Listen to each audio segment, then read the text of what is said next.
Yo, what's up, guys, and welcome to part two of my intro to building Dragon. For this one, we're going to be talking about Storm Dragon. Now, for Storm Dragon, it's the more offensive version of Dragon because obviously you have Storm. Storm is nice because versus some decks like say Havencraft and like say versus Havencraft, maybe like D Shift and just certain control decks. Dragon has a bad time versus them if you're not running Storm, just because a lot of times you have to have your creature stick on the board in order for you to be able to do stuff with it.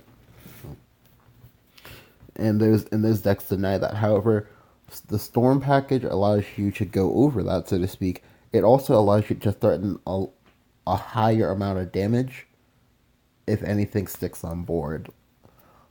One of the more common components of this deck is Forte Erd, because that's 10 mana for 10 to 12 damage. However, we have gotten other tools. So I'll go ahead and show you a few different lists that I've been playing around with. Alright, so again, just like the previous video, we're gonna go ahead and toss in 3 Blazing Breath. You want to be able to have answers to aggro, 2 Lyrial. Oops. Uh, Interesting. Okay, there we go. Yeah, Telerial. Again, you want to try to have followers early.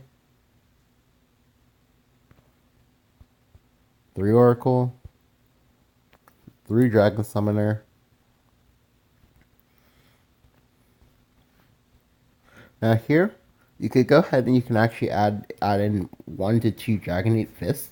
Dragonite Fist is really nice because it lets you either clear off one 3 HP target, or it lets you clear off 2 bodies at once in exchange for 2 cards. This is fine because for the most part, Dragon is a deck that thrives in simplified game states, just because you have higher raw card value in the later stages of the game than your opponent. Like versus like mid range or something like that, they might cap out at 6 mana.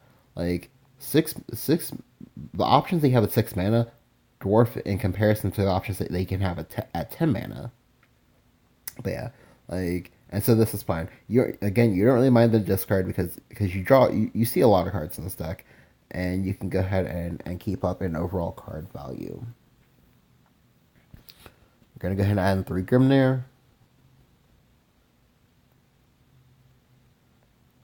And we're also going to go ahead and toss in double Ayala. Now, we're going to be playing double Ayala here just because Ayala is nice in order to secure that we get the ramp. Additionally, Ayala has a very, very important function in Storm Dragon of your opponents somehow, right.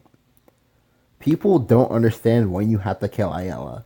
And sometimes your Ayala can sneak through and just push a ton of damage. I've had games where one Ayala that I played on turn 3 will live to turn 5 or something like that, and it'll push 10 damage because my opponent just did not want to clear it because they were just afraid of giving me ramp and just did not understand how much damage it was gonna push.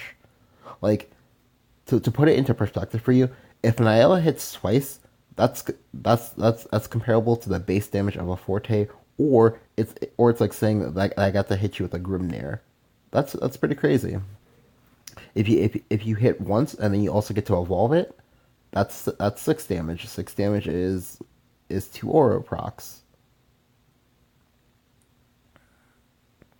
Gonna go ahead and add into Scyther. Scyther is good because as mentioned before, it helps you get through wards. It also clears off big threats and lets you, for example, on 8 mana you can go Sybil plus Scyther, and that's just a really, really good turn because you guarantee to get to 10. You also get to heal, and your Sybil stays at full HP. A full HP Sybil is actually really difficult to deal with because you almost always have to use an Eva for that. We're gonna go and toss into Erd. Erd is important here because if anything sticks on your board, like for example, if you can slam down a Genesis, you can 2 hit OTK, or you can just straight up OTK someone if you urge your Storm unit. there are a lot of storm units in this deck, primary for the most part, and you generally get a lot of usage out of it. Additionally, you can also go ahead and urge your Ayala. This is also nice because it immediately pushes you up to 5, and and this is before the Ayala dies again. So if the Ayala dies again, they'll be at 7, and that's when you hit overflow. Overflow is important because that's when a lot of your cards come online. Like for example, that's when Dragoon Scyther gets Storm, and it's just a really good spot to be at overall. 3 Goblin Breaker Tina. The reason why you have this is because again, neutrals. You want to try to make it to the later game relatively unscathed. The higher HP you have as Storm Dragon, the better for you, just because you don't have as much healing, and generally you want to just be able to just like plop down a Genesis and just hit someone in the face with it as hard as humanly possible. There is merit to playing in Uriel and then adding in one poly. We could do this, however, I don't think I want to do this just for this video, just because that's more of a like nuanced thing, and that's something that you're only gonna be doing if you know you're gonna be playing versus Haven.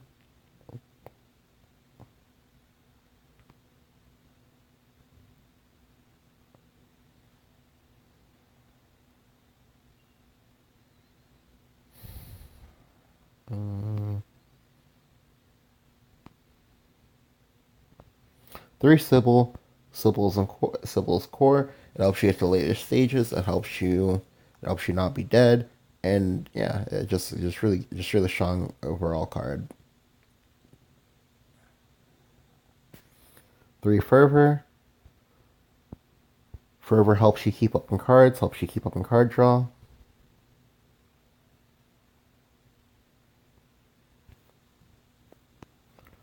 2 Forte. All right, so we're gonna have 2 Forte here and not 3, just because while yes, you do want the storm damage, you also need to be cognizant of not of not going too ham on the storm damage, just because if that happens, you kind of end up in these awkward states where you maybe have like Forte versus aggro. Forte versus aggro, like if you weren't able to like control the board for the first few turns, it feels kind of rough. I mean, it is something that you can do in order to try to race them.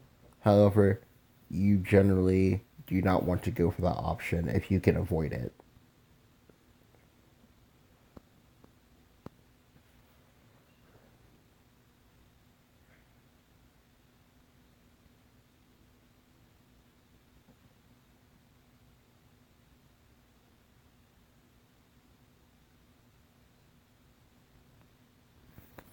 All right, so here we're gonna go ahead and toss in triple Bahamut.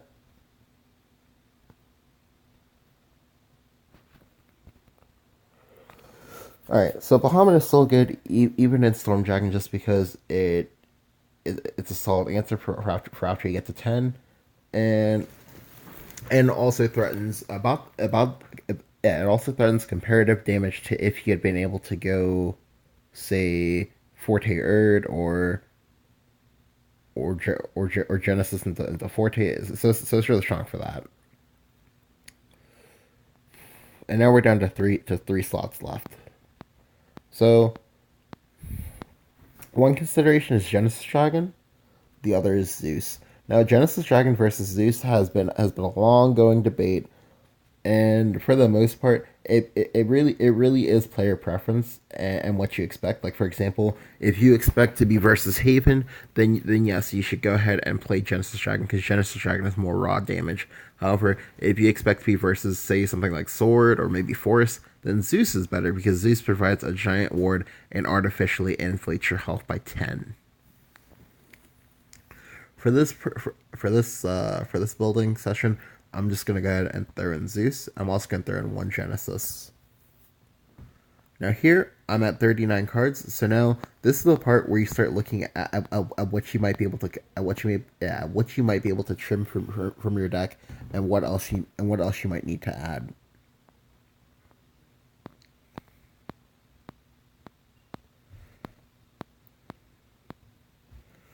Right. So from here, one thing that I can see is I have a ton of targets for my Dragon Summoner, and this is okay, and this is also bad for two reasons. One, I lose some guaranteed access to my guaranteed Sybil on 5, and this might hurt your consistency. However, you do have the ILS to compensate, but obviously but obviously now you're more likely wanting to get either Scyther, Sybil, or Ayala over say Genesis or Forte. If you find that if you find that you care about the consistency more, which I think I do, you can go ahead and add back in Zeus. Zeus is still fine, just because again inflates your health to a very strong degree, just because 10 health is a lot to overcome for a lot of decks, and usually even if you can overcome it, that usually will cost you your entire turn to do so. The other part that we're gonna go ahead and add is we're actually gonna go ahead and add a Polyphonic Roar. Now, it's worth noting that this deck has no heal, like actually zero. So we might actually skip out on the Polyphonic Roar and instead add in an Oro.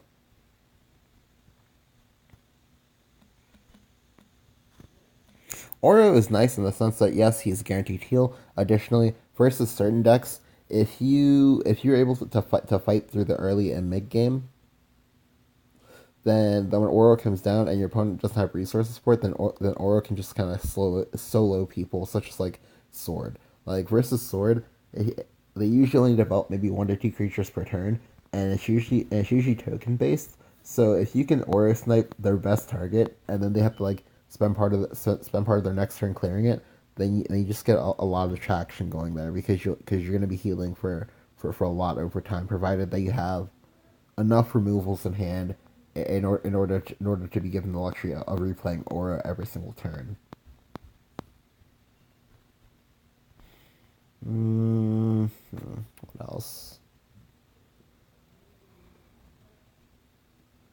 We might actually go ahead and cut one Erd, but I'm not sure yet. This actually require me to actually play games with this list before I can before I can make a definitive decision. If we do cut the Erd, we might add in a second Ouroboros. However, I don't. I feel like you might not need a second Ouroboros right now, just because there are only two classes that can really deal with it, and you do have other options for when they deal with you with your Ouroboros, and you do want to have the option to have to have storm damage combos with Forte Erd, and additionally uh Erd Zeus.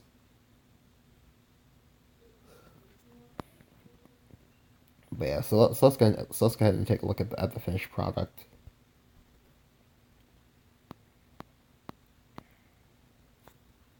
It's not the best. It's not the best list, just because really am liking Dragon Summoner right now.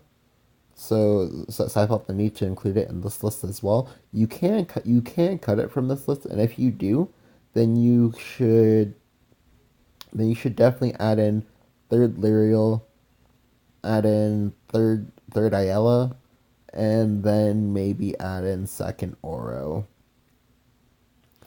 Just because the summoner gives you a lot of consistency in searching out a lot of these pieces. Additionally, with the summoner, you now have a lot. Yeah, you now have more playable 2 drops than you did before. Like, and but I mean, granted, all these 2 drops are already playable, but at least now you have an additional free random ping, which again it does make the difference in some games. But yeah, this is the list overall. You can go ahead and tweak it if you like. Um, Let me go ahead and show you another list.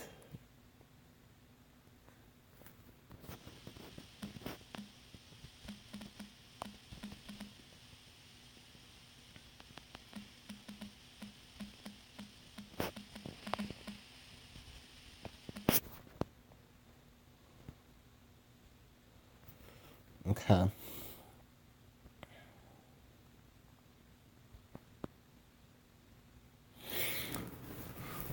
So this is the other version.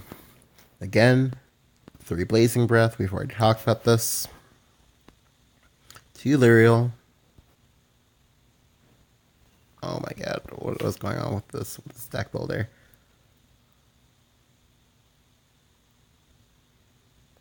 3 Oracle. 2 Summoner this time, just because to try to conserve space. 3 Salamander. 3 Grimnair.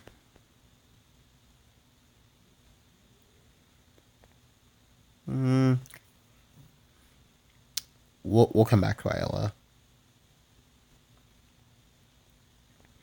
2 Scyther.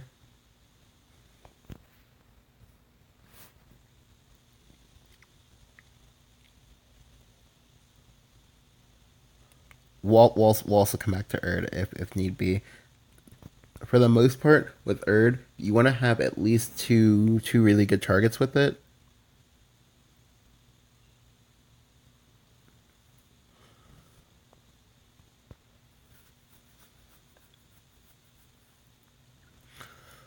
Hmm.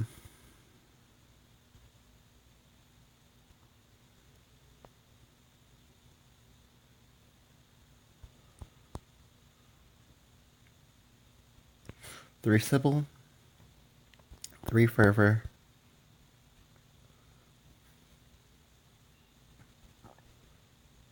2 Forte.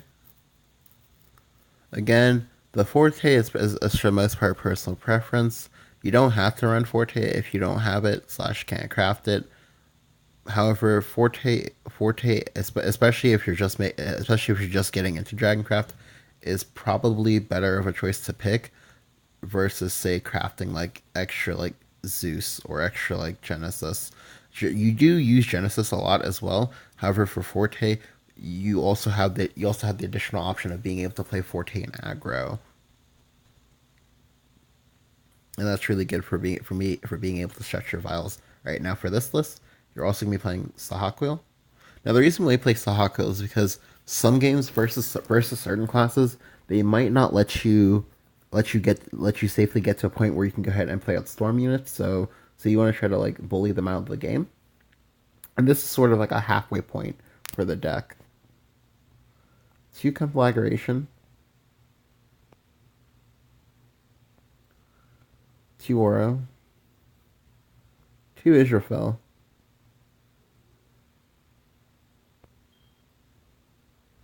3 Bahamut. And then 2 Zeus. Now for this list, again, you have the same early game options, and then you have the Saha Quill Israfel package. This is nice because this helps you get to this helps you out. Wait, am I missing a Sybil? Okay, no, there's Sybil. This helps you get to that point of game where you might struggle a little bit if you don't have Evos. Oh, okay, JK. I actually am missing something on this list. Oops. Let me go and fix that. All right, so we're actually gonna go ahead and cut both conflagrations. Or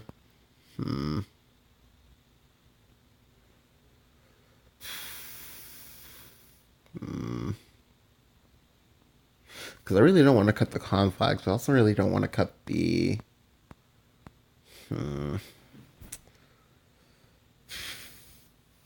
this is one of those things that you'll get into sometimes where you somehow like don't have all of the space for all the cards you want to play. Like for example, I did want to play a third summoner. I did want to play Tina's, and now I'm gonna have to like make some cuts.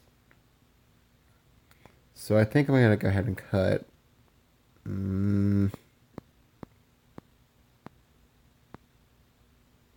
Yeah, all right. I'm just gonna cut conflags. The reason why conflag is the weak point is because you oops oops is because you already have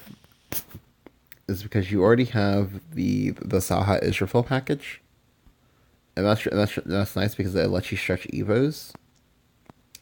Additionally, we're gonna go ahead and cut one Zeus, just because you really need Tina for the mid game in order to be able to start dropping your late game plays. Additionally, if you find that you maybe like want Genesis, or you maybe like or maybe like don't like Forte, you can also go ahead and swap Forte for additional copies of Zeus.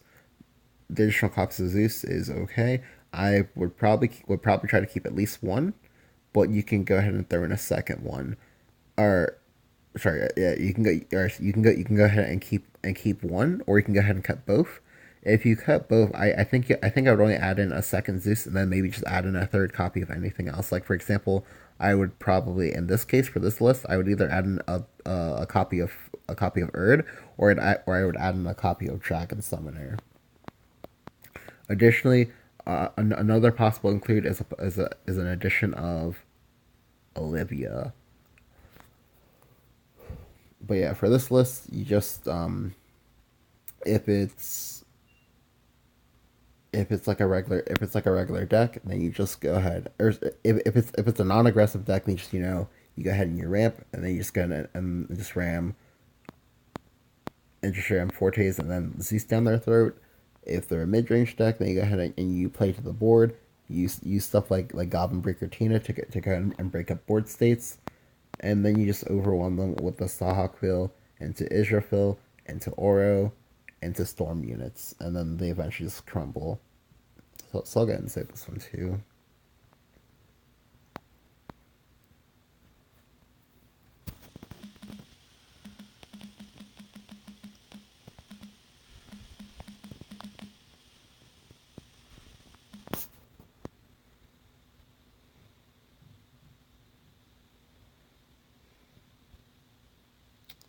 Is there one more of them written? Yeah. All right. So for this one,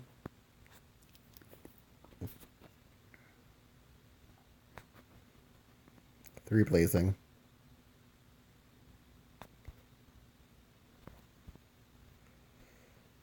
2 Larial,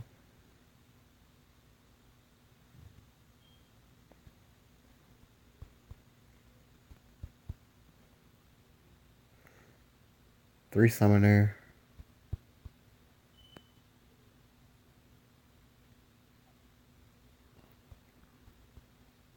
3 Grimnir,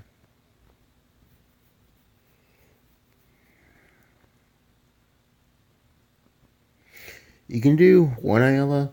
I let you could also do 2 or 3. For this one, I'm only gonna do one, just because again, sometimes it helps you bridge some of your consistency gaps. And for this one, it it doesn't really dilute. Okay, so it does dilute your pool for Sybil. However, it doesn't dilute your pool for Ramp. At least in the early stages of the game. 2 Erd. Erd is okay if you're playing again multiple targets to use what's that Erd. 3 Tina.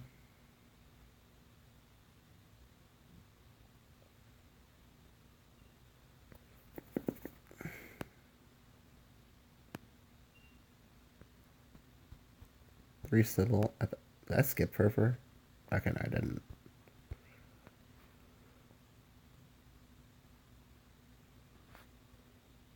2 Forte.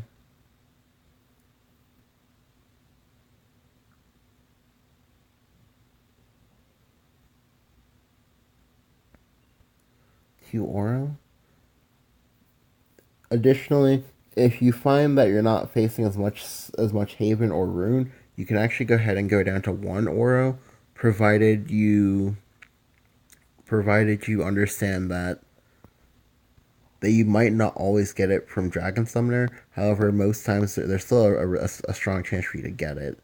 Well, I'm not gonna say strong, but there's still a solid chance for you to get it, because you'll currently have 2 Forte, 1 Oro, so that's 3. Sybil, 6. Scyther, 8. Isla, 9. And then just Summoner for a total of 11 targets. Again, you do draw and or filter through your deck pretty fast, and that can be a deciding factor in this, and whether or not you do or do not get it.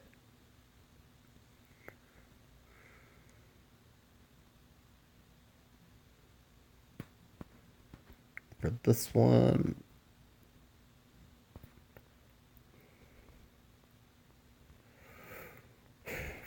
you can go ahead and you can cut the Saha package, but you can keep Israfil. Israfil is still fine by itself. It's better with Saha, but again, it's still fine by itself just because it's a very large body on the board. And sometimes if you not ramp, you can usually retain you can usually retain an Evo to play it. However, as you can clearly see from this list, I am missing some Storm, so I'll go ahead and make a few cuts in order to have additional Storm options in this list.